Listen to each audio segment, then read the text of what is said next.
podcast Comusik.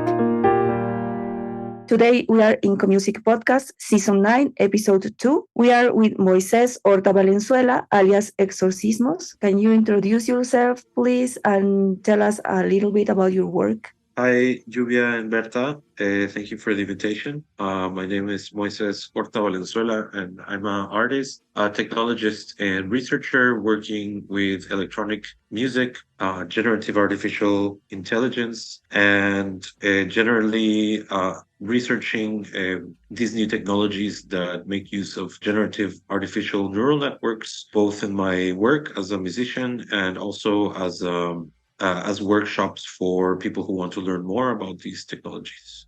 I've been working in music for the past 15 years now. My background started experimenting with more noise kinds of music, mostly using computer music that back in 2006 or around that time. And this brought me to start a band in around 2009, where I was part of for about 6 years in Mexico, in my city of Tijuana, where this band, we were exploring electronic music at the intersection of traditional music making, so like traditional vernacular genres of Latin American music, such as the local genres of regional Mexican music and beyond from Latin America, and incorporating them with electronic music and different styles of music, such as electronic music, noise music, and sound art. I was part of this band from 2009 to 2015. And after that, my alias hexorcismos, which is my current alias as a musician, it started as a parallel to this band where I wanted to explore more algorithmic music making and specifically machine learning for music, which is a field of computer science that makes use of artificial neural networks, which are algorithms that learn by examples of data to create new instruments. In this period, from 2015 onwards, I've been focusing on developing my work as hexorcismos, which has taken me to start experimenting way more with artificial neural networks, deep learning more recently, and what you would generally call artificial intelligence. There's this side of my project. Yeah, so a lot of this work has been done as a way, autodidact kind of way, where I try to engage with these new technologies from a critical perspective. So talking about generative systems that learn from data, or generative music systems that learn from data, I try to work with them from a perspective of understanding how these systems are working, down to the level of the algorithm, and at the same time experiment with different styles of music that are rarely found in this type of field, such as traditional club musics that emerge from Latin America, or what you would say the global south, as a way to decenter the narrative of these algorithms generally designed for music for the global north. So I take it upon myself to train these algorithms on very different styles of music that are not usually found in this kind of research, and incorporate them in my own practice as a AI music researcher. And this has led me to create a couple of albums that make use of these technologies. One of them that explored generative music with deep learning or AI algorithms is an album called Transfiguración, which was self-released in 2020. And this album was more or less created as a way to see if you could use voice conversion algorithms, which are algorithms that make use of artificial neural networks that basically transform one style of music into another. So for this album, I was working with an old album from an artist called Antonio Cepeda that he released in 1972 called Templo Mayor, which means the main temple or the major temple, which is a reference to the ancient Aztec sacred site in what is now known as Mexico City. It's an acoustic album that features a lot of indigenous Mexica instrumentation and sounds. And I wanted to explore how do you bring these types of rhythms that are ancient Mexica or that are actually reinterpretations, Mexica culture, into experimentation and into a sort of dialogue or tension with these new types of algorithms such as deep learning. So for this album, I was working with this data set of Antonio Cepeda's, but the idea was not to recreate or mimic the style of his playing. He's a percussionist, so I didn't really want to mimic the sonorities of him, but rather I used an algorithm that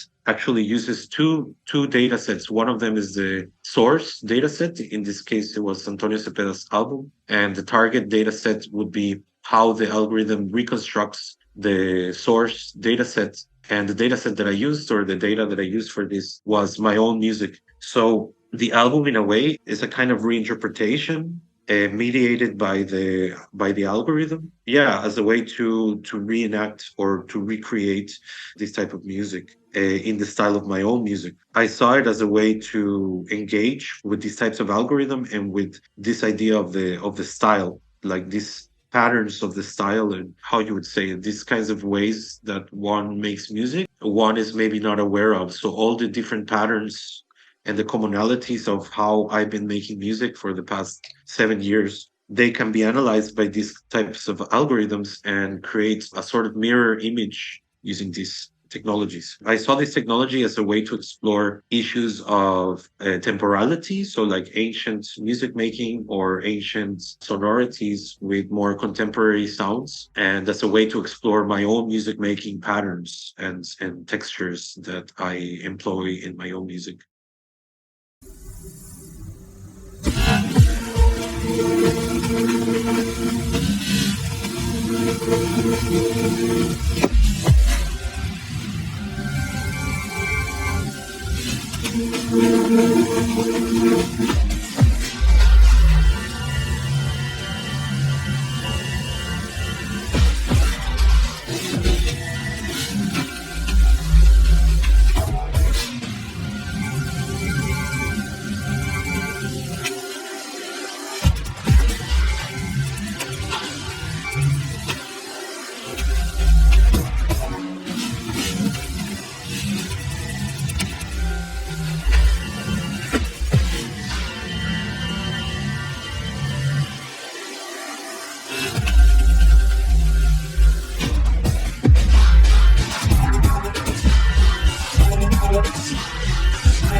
how do you work or perceive the repetition and connect this kind of ritualization of the repetition? Can you explain your creative process in that matter? And also why hexorcismos, the name? I mean, the name is something that I kind of came up with. Gibbs evocates this idea of the spirit, right? So, like an exorcism is when you take out some kind of bad spirit in this Christian cultural canon that is possessed.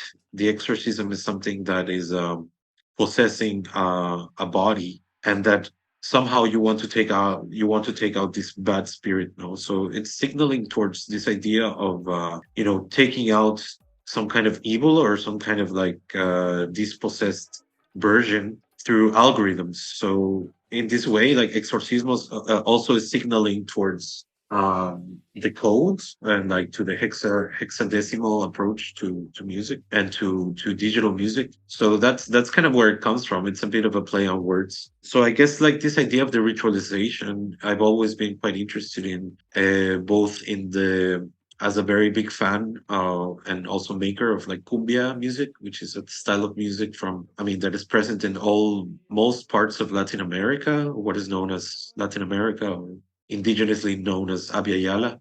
And I find this genre of music very interesting, especially because of its roots with African music, and how this type of Afro music gets into Latin America through migration and through contexts of like colonization. This genre takes a mind of its own, if you will. So I see like cumbia or these types of music that in their initial parts, if you look at the history, these were quite connected to the idea of a ritual or like a collective ritual, where these types of rhythms were connected to the sacred and through repetition evoke a sense of trance to the listener, as a way of sacred making practice. But now in the more contemporary sense, like cumbia is a parallel to what you would say techno music or these types of club music. And I find that cumbia, or like the universe that cumbia has become, as a sort of decolonial approach to what we now know as dance music. Obviously, like dance music is such a big world of styles from all over the world, but I find that cumbia as a genre has this kind of multidimensionality, and at the same time it's a very democratic rhythm that is very accessible to make, but at the same time it's a very deep style of music that you can get really really into, and it has its own histories and lineages. I'm not trying to say that what I do right now is cumbia, but in the sense of like cumbia as a ritual making style of music is very interesting to me in my own kind of practice, and also as a technology of intelligence. So it's like if you think about cumbia and these lineages and these histories, the music in itself is a way to preserve culture and a way to preserve certain types of thinking that are very in line with notions of resistance, especially in the face of hegemonic styles of music. I think from Latin America, and I think this can be also something we can talk about, because I'm very curious to know from the Bolivian perspective, what is the perspective on cumbia as a technology of sound, let's say.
I wanted to ask a couple of questions about how you blend technology with the music itself. When you have a concert, for example, you use the music all recorded and you play it through the algorithms, or you play live music and you blend it with the algorithms, or what do you do? For my concerts, more recently, I've been working not so much with. I'm very interested in the notion of sound synthesis and improvisation on the spot. I think this was an interest that came about when I moved to Berlin, to Europe, because I was exposed to a lot of improvisational music and electroacoustic music and these kind of practices. I found kind of interesting, given my background as a producer, like a producer of electronic music, that is a totally different process. I guess it has less to do with the live execution of the music and more about the editing, and there has a lot more to do with composing rather than live music execution. So I found live improvisation and these kind of experimental practices for live music very interesting. But at the same time, I always found them a bit lacking, especially a lot of the European perspectives on this. That this idea of the noise, which can be in a way like noise music or free improvisation, can be quite emancipatory or quote unquote revolutionary. In some kind of way, I find that this kind of music has become, at least from the academic perspective, actually quite conservative type of music, even though the roots of this type of music of free improvisation and experimental sound practices can be like at its roots were, let's say, quite innovative or progressive. Right now, in the state of things, I always found them quite rigid, like there's already these cliches. I mean, I'm generalizing a lot, but if I kind of can elaborate on this argument, I find the practice of like free improvisation quite revolutionary, but the execution can be quite limiting or quite conservative in the patterns that is being made, and also who is allowed to make this type of music, which is usually quite relegated to the academia or certain very niche circles of sound experimentation. So taking this kind of approach in my current live sets or my live performances like concerts, because I'm working a lot with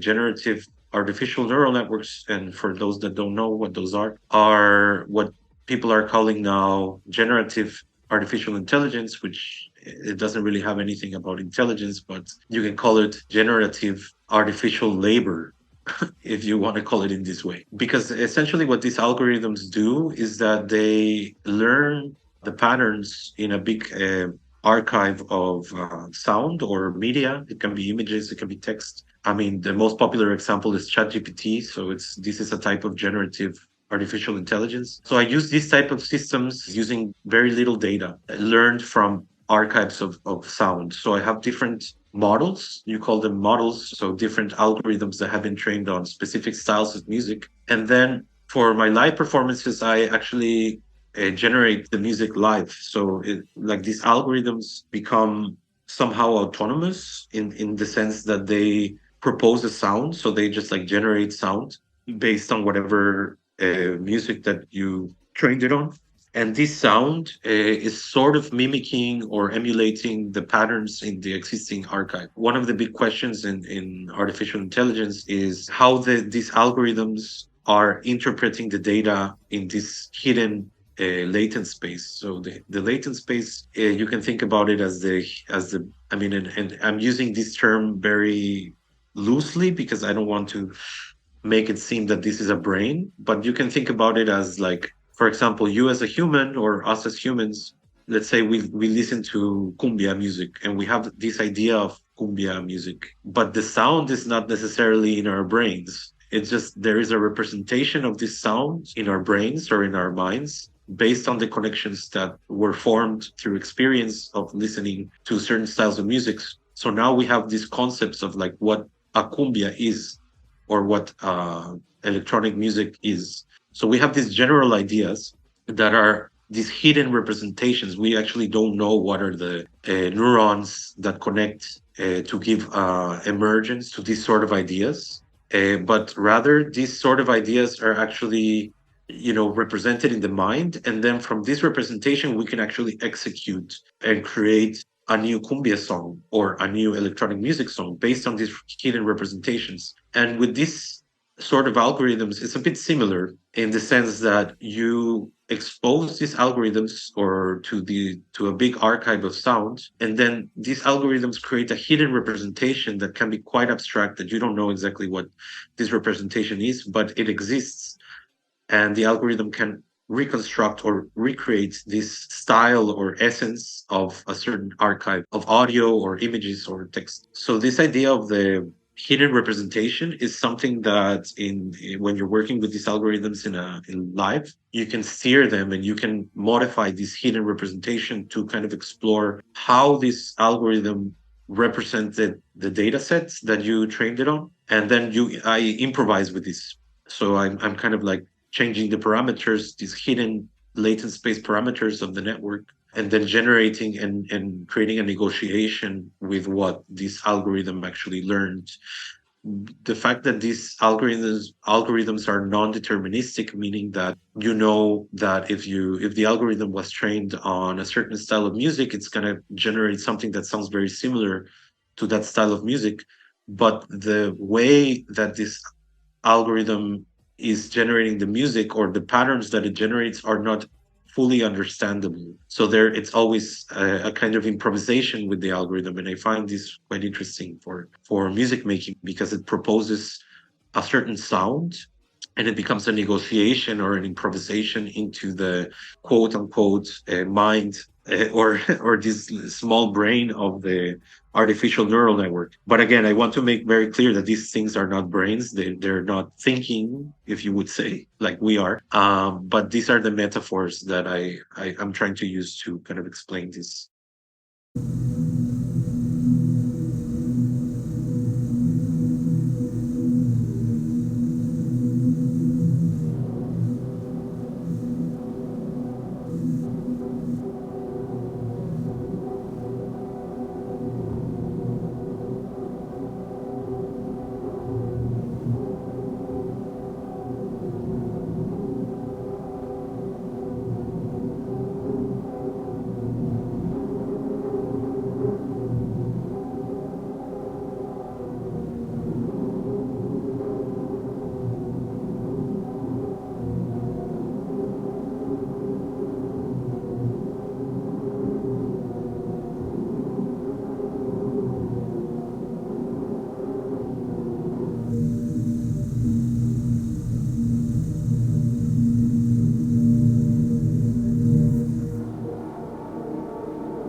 How the idea of Semilla AI born, and about your experience in Iceland, and how you construct this interface. Semilla is a ongoing research project, is trying to develop interfaces for interacting with these artificial neural networks for sound synthesis.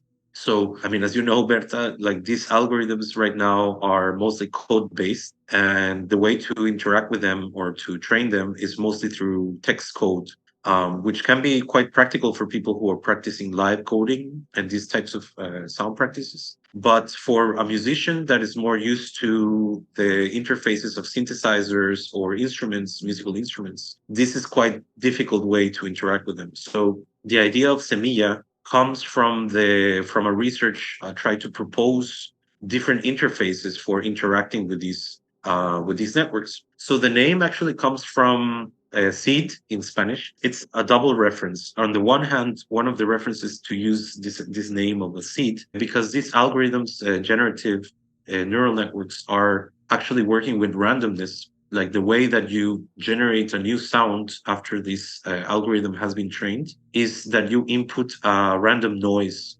into the network, and then this random noise, you can think about it as a vector or a series of numbers, will correspond to a certain sound output. But this input, this random noise, to fully explore this hidden representation of the network, you need to inject very high dimensional noise vectors.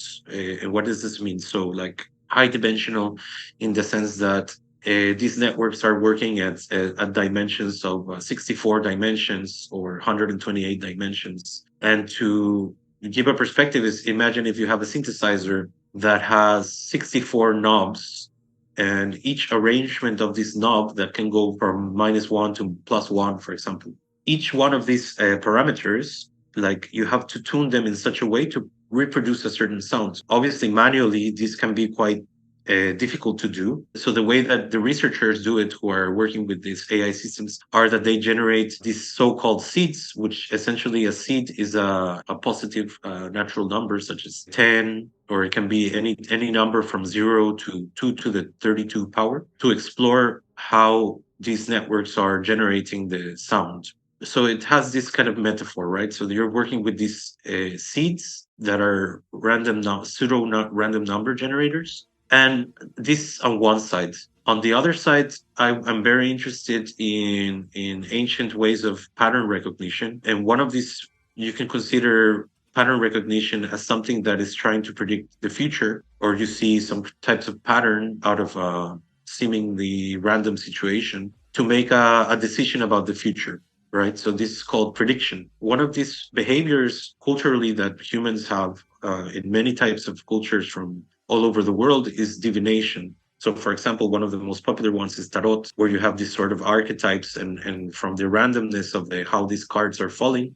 And obviously, the fact that if this is real or it's not real is not really the point, but the act of reading patterns from randomness is something very similar to what you do with artificial neural network. Essentially, you're generating random numbers, and then from these random numbers, you're trying to decode the patterns of how these random numbers are making a prediction. So I found that in my research into ancient practices of divination, I found that there is one very specific practice in what is now Oaxaca in Mexico, from the indigenous Mije community, that is decoding or generating a prediction of the future using specifically corn seeds or maize seeds, by throwing them in a sort of a space, so like in a cloth, in a square cloth that represents the directions of the world, so like north, south, east, and west.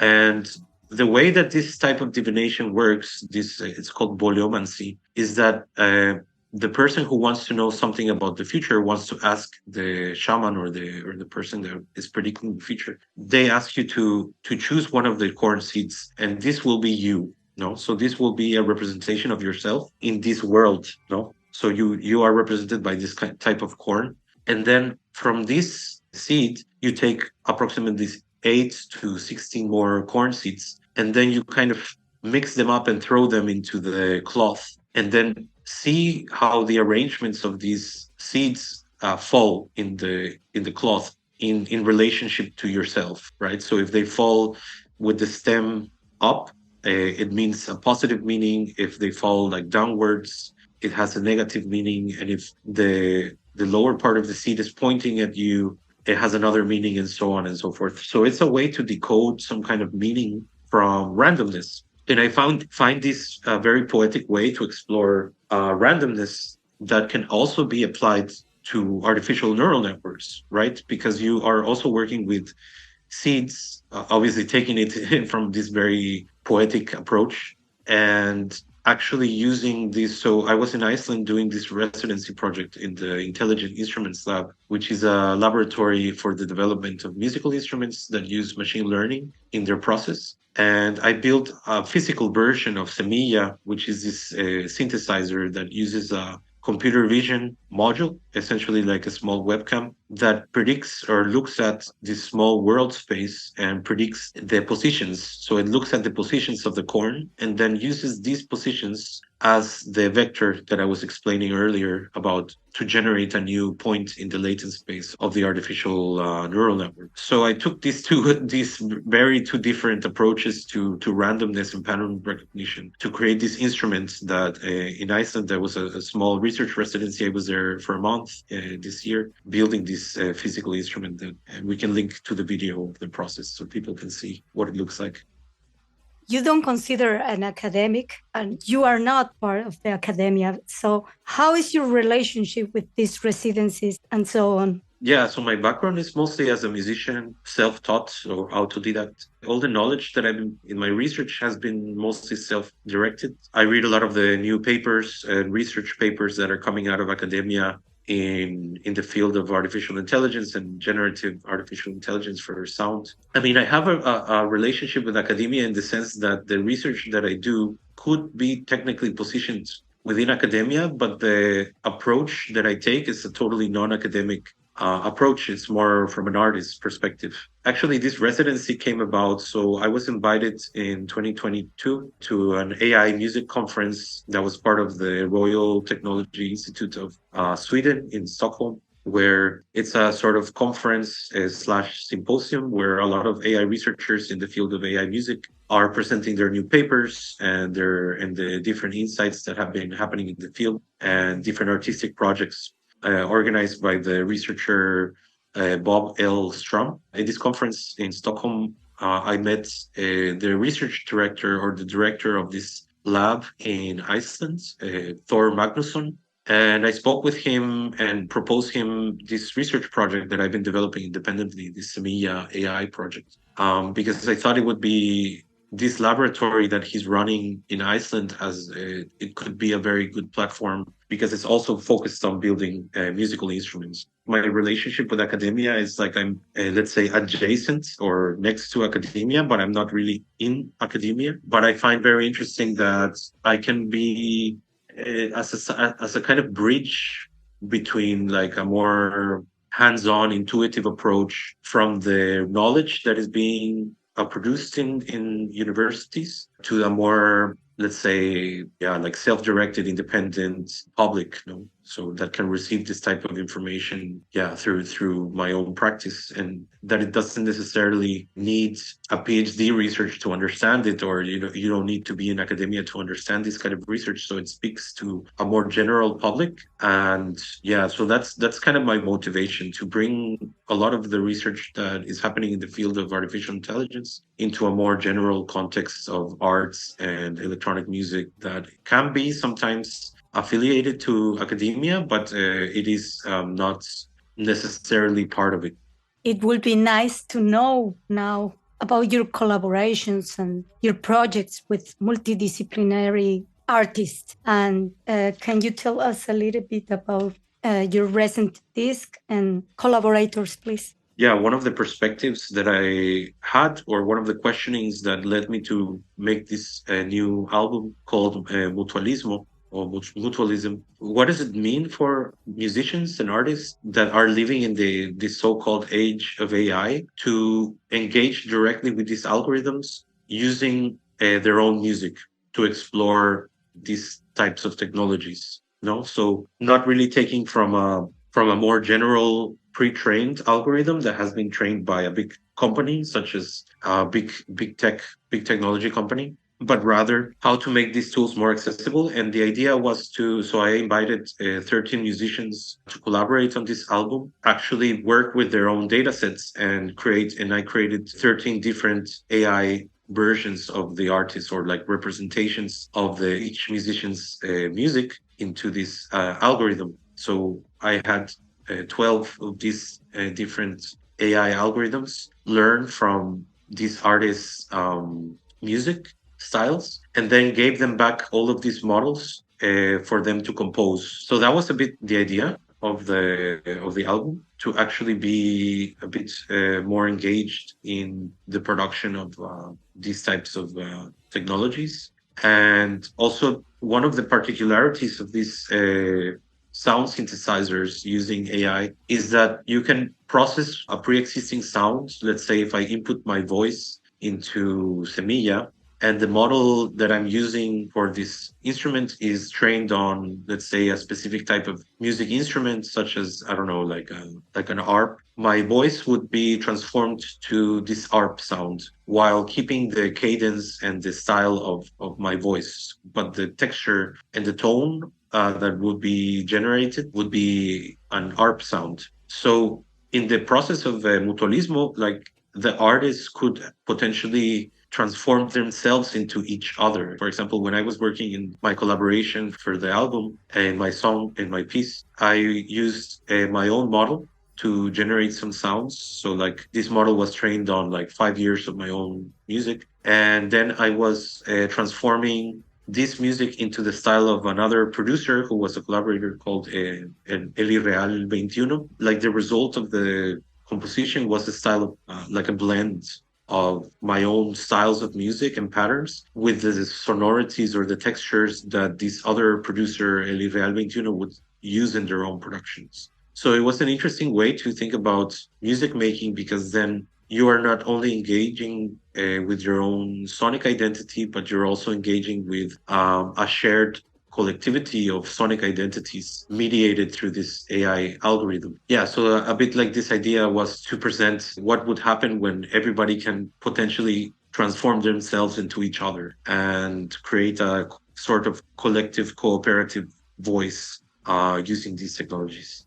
I want to know if you create the algorithms, all of them, or you use other people's algorithms, or where you get them. Yeah. So I work a lot with open source algorithms. So like the part of the AI or the neural network architecture for Semilla. So Semilla itself is the interface of how to interact with the algorithm. But the actual algorithm is based on an architecture called a variational autoencoder, which is a type of artificial neural network. And the very specific version of this variational autoencoder was developed at IRCAM, and it's called RAVE, which stands for Real-Time Audio Variational Autoencoder. So this RAVE architecture, which has nothing to do with the sound or the archive, it's just like the neural network, was developed by Antoine Caillon and Philippe Esling at the IRCAM Assets IRCAM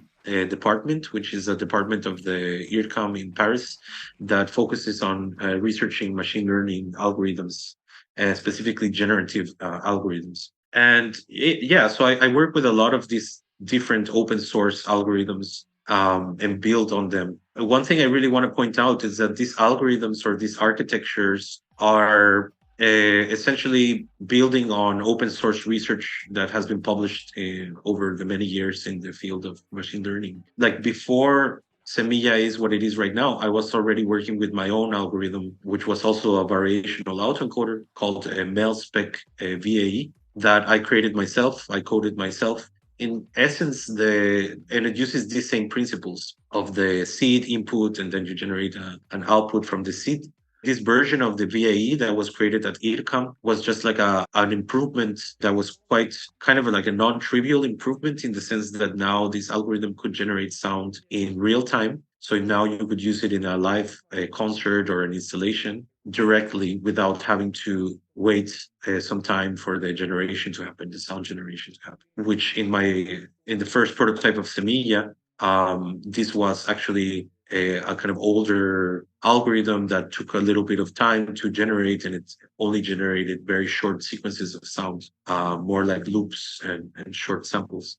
With Rave, the particularity is that it generates an infinite stream of audio, and from this infinite stream, you can work with it a bit more like a synthesizer, like a normal synthesizer. So in general, I try to code my own neural networks, but of course, like in this field, a lot of the research is done on previous research done by other researchers, and people just build upon that and get different insights. So one of the improvements, or one of the I guess like another architecture that I built after developing Semilla, and this is an ongoing code repository, was to use the newer algorithms called diffusion denoising probabilistic models, which are a type of artificial neural network that also can generate media.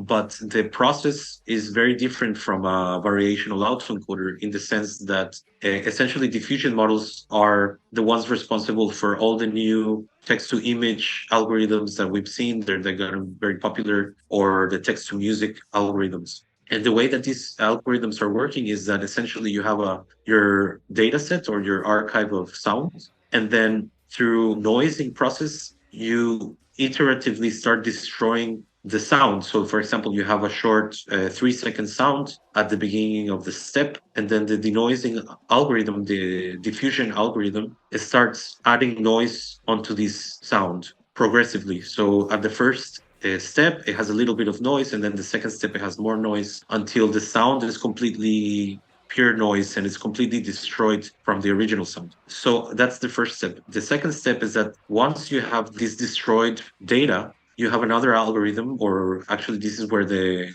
artificial neural network happens or does its job, is that the job of the neural network is to denoise this process. So, like from the noise, try to generate back the original sound. So it does like an inverse process. So the first process is to destroy the sound with noise until it's pure noise. And then the algorithm, the artificial neural network, undoes this process iteratively. And in this sort of dynamic, which is in the field very informed by diffusion dynamics in liquids or in gases, you have very interesting behaviors compared to variational autoencoder. So you can think about these diffusion algorithms as based on the phenomenon. Let's say you have a glass of water that is clear, and then you put a drop of paint inside this glass of water. And then you start seeing how this paint slowly starts dissolving into the water, and then essentially the water turns like even, so that it turns a specific color. And then the job of the artificial neural network is to go back to the initial point of the drop. So in this case, when you're working with media, you can think about this paint drop into the water as your original image. And of course, because these are algorithms that approximate, they never fully reconstruct the original data.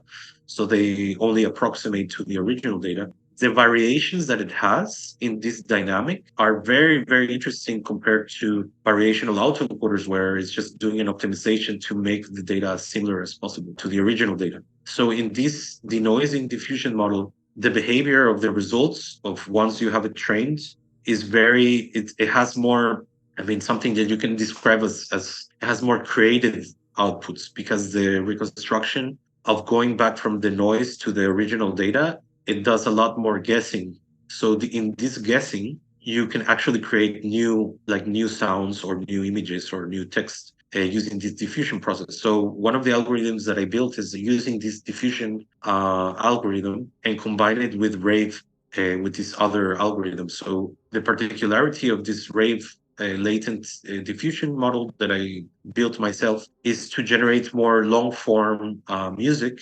So it can generate a minimum of 2 minutes of tracks. And if you look at the literature of artificial sound generation, generating a very concise but at the same time novel 2 minute track in music is quite heavy, and it's quite a very difficult task. But the idea is that you are using Rave as some kind of compression algorithm to represent your original sounds into this latent representation, or this compressed representation in the latent space. And then you use a diffusion model to create new hidden representations. So you apply the diffusion process into this latent representation of your sound, and then you basically use the diffusion model as a kind of generator to generate new versions of this compressed representation, and then you just use the decoder of Rave to generate music back. And because the Rave architecture compresses the sound by 2048 times,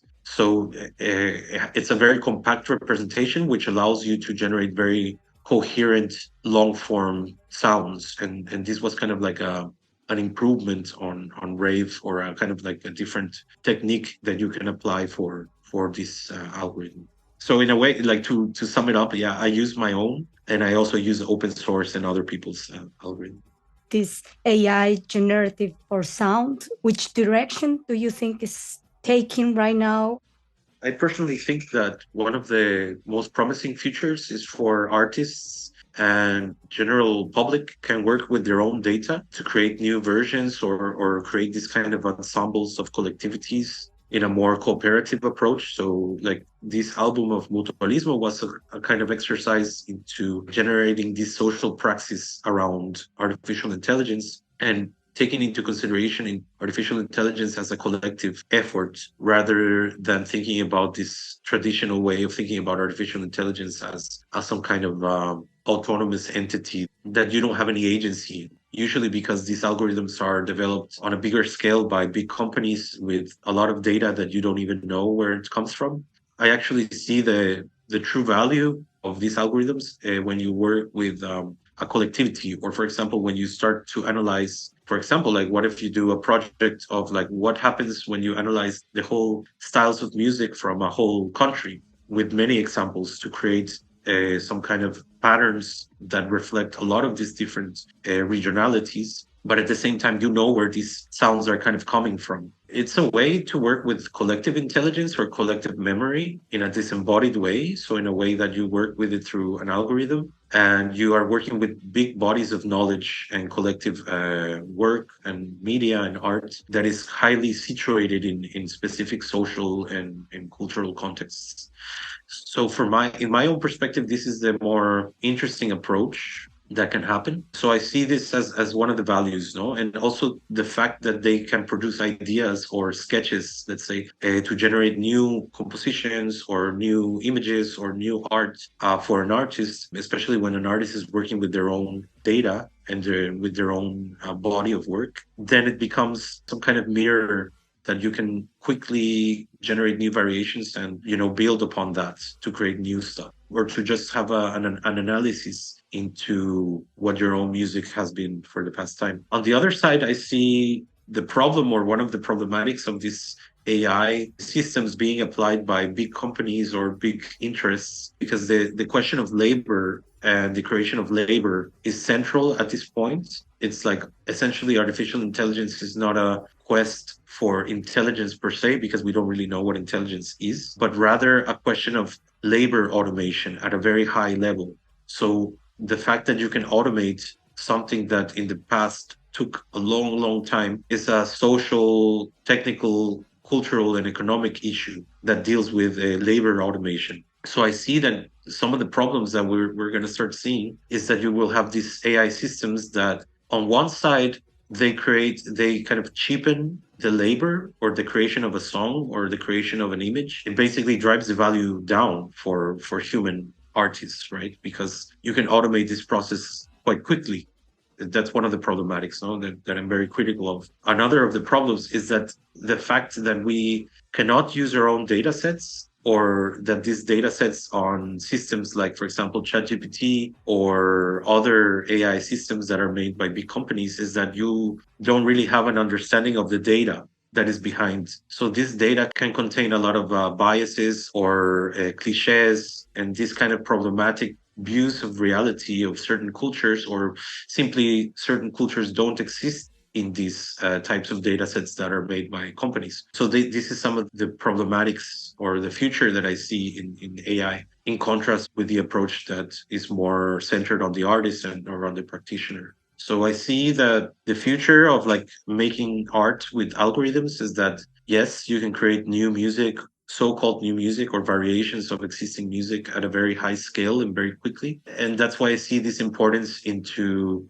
trying to help artists to understand these algorithms better, because I mean, they're not easy to work with. They're quite complex. And if you're not a computer scientist, it kind of leaves you out of the conversation. So I think there is a lot of work to be done. I mean, the asymmetries of where these algorithms are developed and the data sets that they contain. Yeah, as a way to kind of level the playing field for people in different parts of the world. I mean, I see like a positive side to working with AI in the future, but also there's this very negative side that kind of talking about the current system, economical system that we have, it kind of devalues the work of artists. And having artists use these technologies firsthand is a way to kind of subvert that power in a way. At least this is what I think.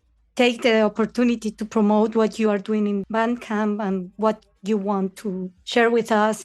Thank you so much. Yeah, I mean, you can find a lot of my music in my Bandcamp. It's on hexorcismos.bandcamp.com. Also, if you want to support the Semilla.ai project, you can download it from the website semilla.ai, which is SEMILLA.ai. People can donate to the development, with the further development of this software and make it a bit more accessible. So please, if you can, support an independent artist. I also want to know, what do you think about what's going to happen with your music using artificial intelligence and the thing that is going on in the world about big data? Yeah, that's a really good question. I mean, yeah, I think the paradigm of creation is changing. So I see these algorithms as new tools that are very rooted in very specific practices. For example, the fact that you need data to feed these algorithms is a very problematic one, because then the natural thing, to say it in a way, or the intended use, is to kind of extract. So they kind of have this extractive side of them built into them, right? Because you can think about data as the prime resource of that is feeding these algorithms. So in this way, in my practice, I try to remain very, very conscious of this and only work with data that is open source or permitted, and generally not other people's data without their permission. But obviously, this is not going to be the case in the future, right? So as these technologies get more and more popular, we're going to have to start thinking about these issues. How do we organize as artists? I don't think every artist will or should be using these technologies if it's just like a new tool. But the thing that every artist should know is that every time you put your music or your images or your text or any kind of digital representation of your work online, this data that belongs to you, or at least that you created, can potentially feed algorithms that you don't know are extracting this data. So I think it's a matter of awareness that I'm also trying to build with my workshops.